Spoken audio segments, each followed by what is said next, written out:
Hello and welcome to Business 360. I'm Shireen Bhan. The headlines we're tracking for you this evening. Another range-bound session on the Lal Street. The Nifty and the sensex fall for the third day. Metals gain the most while the IT and media stocks fall. Data for March points to a slowdown in the pace of new demat account openings. Over 33 lakh accounts have also gone dormant in the last 1 year. But the F&O market appears to be the new flavour of the season. Retail turnover in the F&O segment surges 114% over last year, even as the retail cash market volumes drop. Supreme Court continues hearing pleas seeking legal status for same-sex marriages. The court observes the centre has shared no data to indicate that these appeals are an urban elite phenomena. Adds that government cannot discriminate based on characteristics over which an individual has no control. The centre urges the court to make all states party to the case. Tech firms resort to more layoffs. Facebook parent Meta likely to begin fresh round of job cuts. It had announced in March, this after firing 11,000 employees in November. Amazon lets go of several employees in its advertising unit as part of the 9,000 job cuts announced earlier this year. Netflix reports a mixed bag. Revenue slips below expectations while earnings per share meets the street. The OTT giant's India engagement grew 30% year-on-year. Netflix had cut its subscription prices for Indian audience by 20 to 60% in December of 2021. Russia-Ukraine war and extreme weather likely to cause severe shortage in global rice supply in 2023. This could be the largest shortfall in 2 decades. Fitch Solutions report warns Asia-Pacific region may be the hardest hit. Karnataka's Chief Minister Bomai files his nomination. Popular Kannada film actor Kicha Sudeep accompanies him as the BJP holds a massive roadshow. Russian drone strikes an infrastructure facility in Ukraine's southern Odessa. No casualties reported so far. Zelensky visits troops in eastern Ukraine. The American broadcaster Fox News settles its defamation suit with Dominion Voting Systems for over $700 million. Dominion claimed Fox News aired false information about the company's voting machines during the 2020 presidential elections. This is one of the largest defamation cases in U.S. history. India set to move ahead of China to become the world's most populous nation by the middle of 2023. As per the United Nations, India's population is estimated to reach nearly 1.43 billion people. India and China could account for 1/3 of the world's total population.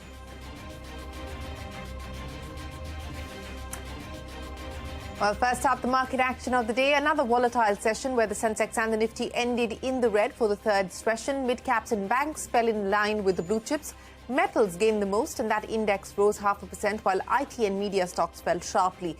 BSE companies are raising a market cap of 74,000 crore rupees in today's trading session. And staying with the markets, lackluster returns leading to a slowdown in demat account additions. The data for March suggests that retail investors are now shifting focus to futures and options from the cash market. Surbi decodes the numbers for us. F&O frenzy, Surbi, or so it seems. Well, March data from the exchanges and depositories is throwing up some pretty interesting investor behavior trends. First of all, the trend of new demat account openings is slowing down. Now, though the total number of demat accounts continues to rise at an absolute basis, the incremental new account addition is what is seeing that drop.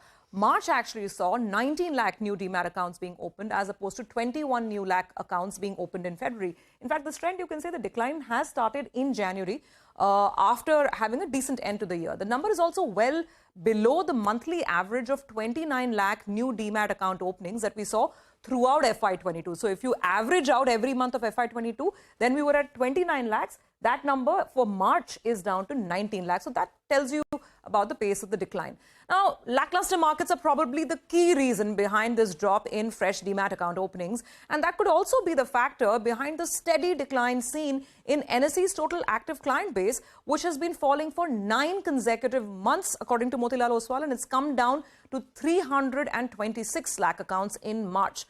Now, mind you, even though the number of NSE active clients is almost down 9.5% in March of 23 versus last year, discount brokers aren't complaining. Their dominance actually has been growing steadily throughout the last 1 year, with the top 5, that is Zerodha, Upstocks, Angel One, Grow and 5 Paisa Capital making up now for 60% of the market share.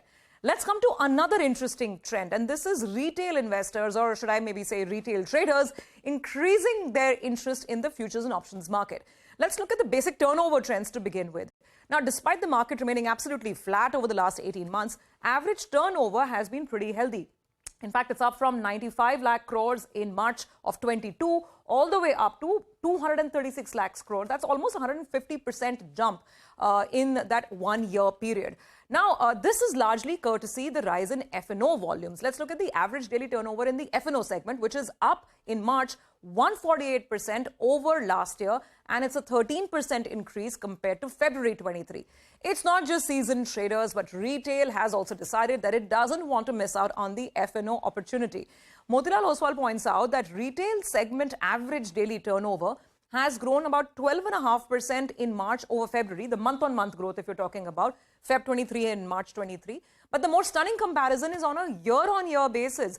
If you look at the average daily turnover in the F&O segment, retail turnover, then we're talking about a massive jump. From a level of 40 lakh crores in March 22, that number has moved up to 87 lakh crores in March 23. Contrast this with the cash market activity, and cash market retail volumes have actually dropped in the same period, the year period, by a little over 28%, and they've come in at about 237 lakh crores. So there we have it. It's quite clear that the retail investor is willing to experiment with newer ways of making money and is perhaps heading from the cash to the futures and options market. Well, thanks very much, Surabhi, for decoding that data for us. But on to the oil markets, where crude oil prices extended losses over fears that the US Fed is likely to go in for another rate hike. This did offset the anticipated gain due to falling US inventories and strong Chinese growth data. Meanwhile, Brent crude trading close to $83 a barrel. And back home, it's a setback for oil companies. The government has revised the windfall tax on the production of crude petroleum from nil to 6,400 rupees per tonne. However, the government has removed the special additional excise duty on diesel from 50 paise per litre earlier. The windfall tax on petrol and aviation turbine fuel also continues to be nil. The UK's consumer price inflation continues to remain in double digits in March, driven by high food prices and energy bills. However, the annual consumer price index rate declined marginally from 10.4% in February to 10% in March. As per experts, the stubbornly high inflation makes a strong case for a further rate hike from the Bank of England. Meta employees are staring at layoffs starting Wednesday. The tech giant is likely to implement a fresh round of job cuts, the one that the tech giant had announced in March. This would be the second round of job cuts after close to 11,000 employees had been fired in November. Kanishka Sarkar joins us now with more. Kanishka, what's in store for Meta's India employees? Right. My colleague Nishtha Pandey and I have picked up from multiple people in the know that Meta is going to begin its latest round of job cuts starting as early as today. Though CNBC-TV18 is awaiting an official confirmation from Meta and inputs on the detailed impact, several employees have told us that the buzz about April 19 is being called the D-Day. Another source has said that employees at mid-senior levels will be notified about layoffs this week, while those in leadership roles could face the axe next week. The Washington Post has also seen an internal memo by the HR head informing about the job cuts. However, employees in India tell us that they have not received any official communication so far. According to the Washington Post, divisions that will be affected include teams working on Facebook, WhatsApp, Messenger, Instagram, and the virtual reality division, Reality Labs, among others. It must be noted that last month, Mark Zuckerberg had announced that Meta would implement another 10,000 job cuts after it laid off 11,000 employees, or 13% of the company's workforce in 2022. Kanishka, many thanks for joining us. And staying with tech layoffs, e-commerce giant Amazon is also consolidating its workforce further to reduce costs. The company has fired several employees from its advertisement team in a fresh round of layoffs. This is part of the 9,000 job cuts that Amazon had announced in March. It's already fired 18,000 employees in November and January. And Disney also plans to hand out pink slips. It is expected to lay off thousands of employees starting next week, including 15% from the entertainment division. As per Bloomberg, the layoffs will impact those working in the TV and film business, as well as those at theme parks, corporate positions as well. The company cut 7,000 jobs in March as part of its cost-cutting measures. And there is more bad news. Buy now, pay later fintech Simple has announced layoffs as well. Sources say it's fired around 150 people, which is about 25% of its workforce. The company said they are offering a generous severance package along with healthcare support, outplacement and counselling support as well. On to earnings. Netflix reporting a mixed bag for this quarter. The company's revenue slipped below expectations to $8.16 billion, while the earnings per share did meet street estimates. Subscriber base grew to 1.7 million from January to March. The OTT giant's India engagement grew 30% year-on-year after the company announced a cut in its subscription prices for the Indian audience by 20 to 60% in December of 2021. Julia Brustein joins us now to decode Netflix's numbers. Julia. Netflix first plummeting by... Julia, many thanks for joining us. Food delivery company Zomato clarifying today that most stores of its grocery unit Blinkit had resumed operations after being shut due to wage protests. In an exchange filing, the company said the disruptions have had less than 1% impact on revenues. The stock moving higher in trade post that clarification. Here's the latest in the Reliance Infra DMRC row. The Supreme Court will hear Reliance Infra's plea seeking clearing of unpaid dues on the 28th of April. The company filed the plea after Delhi Metro's failure to clear dues worth 4,700 crore rupees. Remember, the Delhi High Court had directed DMRC to clear this amount or risk facing an attachment of assets. We learned from sources that there is no proposal to extend the FAME scheme after March 2024. Launched in 2019, the 10,000 crore rupees second phase of the scheme was scheduled to end in March next year. Meanwhile, electric vehicle sales for most players have seen a drop of close to 50% last month. Parikshit is standing by with the details. Parikshit, no final decision yet, but it seems like the government's thinking at this point in time is that it should be curtains for FAME 2 come 2024.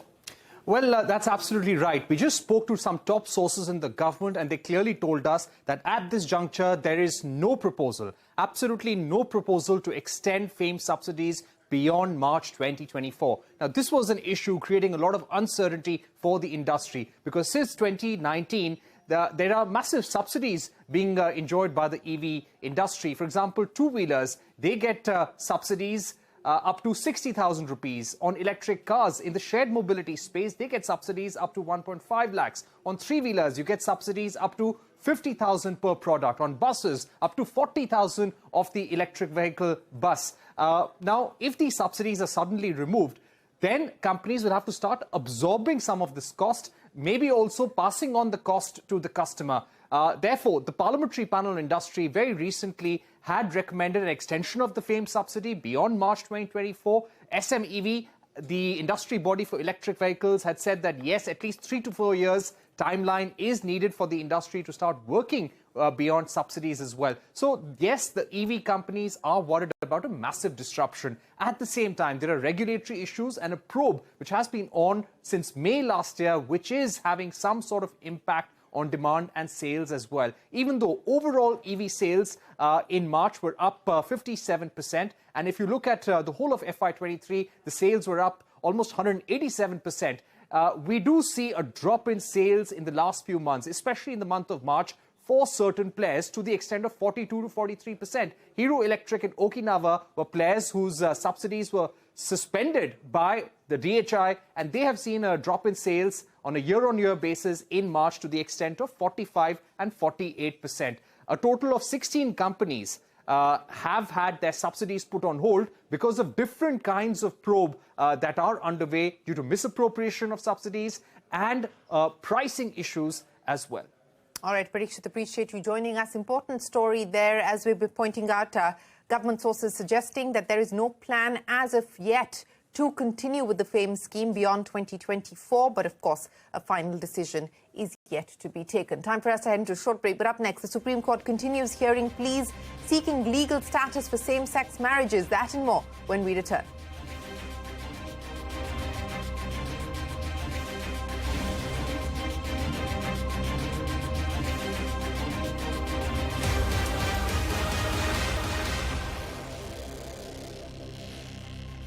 We continue our coverage on the proceedings in the Supreme Court. The Supreme Court is hearing pleas seeking legal status for same-sex marriage. Today was day 2 of the hearings. The centre has batted for consulting states and making states a party to this case. Petitioners have argued that states need not be consulted just because marriage is on the concurrent list. Ashma joins us now with the latest from the proceedings in the Supreme Court.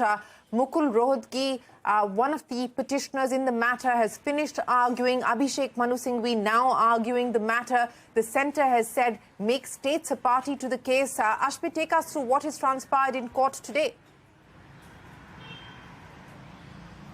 Well, to begin with, as you had correctly pointed out, the submission that the Solicitor General put forth this time was carried forward from yesterday, which is that states should also be made a party. The rationale that the Solicitor General had given is that we don't know what a farmer thinks in the South about as far as this issue is concerned, and popular opinion needs to be borne in mind, and for that, the legislatures, not just the states, but also the centre, should be made party as far as this particular case is concerned. However, Mukul Rohatgi responded to that by saying that merely because the issue is on the concurrent list doesn't automatically mean that states have to be made a party, number one. And number two, he rebutted this position from the centre by arguing that this case has been pending for 5 months and it's only now that the centre is choosing to take a stance that states need to be made a party. Mukul Rohatgi, of course, went on to further argue that there is a clear constitutional distinction that has been made in the preamble as a part of the fundamental rights as well, that as far as distinction is concerned, there cannot be any discrimination made against the LGBTQ community, that this is a manifestation of a natural characteristic which is beyond their control and therefore cannot be means of distinction. And in fact, the CJI, Justice Chandrachud, who's heading this bench, made some interesting observations as well in response to some of these arguments. He said that the centre has been arguing that this is an urban elitist concept, but the CJI observed that there is no evidence that has been given by the centre to suggest that this is merely urban. He further went on to reason, the CJI, Justice Chandrachud, that perhaps the one reason why it's manifesting more in urban situations is because people are more comfortable coming out of the closet. Now, this, of course, we saw Abhishek Manu Singhvi continue to argue the matter as well. He was the second lead counsel in this case. He argued extensively that means of that societal values cannot be the means of distinction, cannot be used for denying principles of non-discrimination. These arguments have concluded for the day. We understand they will be carried forward tomorrow. Tomorrow is when the 5-judge bench of the Apex Court will once again resume hearing in this case seeking same-sex marriage. All right, Ashmit, many thanks for joining us. A quick check of some of the other headlines. Karnataka's Chief Minister Basavaraj Bommai filing his nomination for the Assembly poll scheduled for the 10th of May. The 63-year-old filed his nomination from his traditional seat of Shigaon and was accompanied by BJP party President JP Nadda. Bommai has been elected as an MLA from Shigaon 3 times since 2008. Russia launched a drone attack on Ukraine's southern Odessa region overnight, causing a fire at an infrastructure facility. There were no immediate reports of any casualties. Russian forces also stepped up the use of heavy artillery and airstrikes in eastern Ukraine's Bakhmut. Meanwhile, Ukraine President Zelensky visited Ukrainian troops in eastern Ukraine a day after Russian President Putin met troops in the region. The global rice market is likely to experience its largest shortfall in 2 decades by June. That's as per Fitch Solutions. The ongoing Russia-Ukraine war and extreme weather conditions will hurt production of rice and drive up prices. Ukraine is one of the top rice producers in the world. However, in India, rice exports crossed $11 billion in FY23, 16% higher than FY22. Rice production is also likely to touch an all-time high in India this year. Violence continues in Sudan for the 6th day between rival factions. At least 185 people have been killed, over 1,800 injured. Sources telling CNBC-TV18 that India is coordinating closely with various countries to ensure the safe passage of Indian nationals. As of today, 31 Indian nationals are stranded in Sudan. American broadcaster Fox News has settled the defamation suit with Dominion Voting Systems for over $700 million. Dominion claims that Fox News had aired false information about the company's voting machines during the 2020 U.S. presidential elections. Iman Harvez joins us now with more. A last-minute decision to settle, Iman. In the end, it was... Iman, many thanks for joining us. And that is it on this edition of Business 360. Thanks very much for watching. Stay tuned to CNBC-TV18. The news continues on the other side.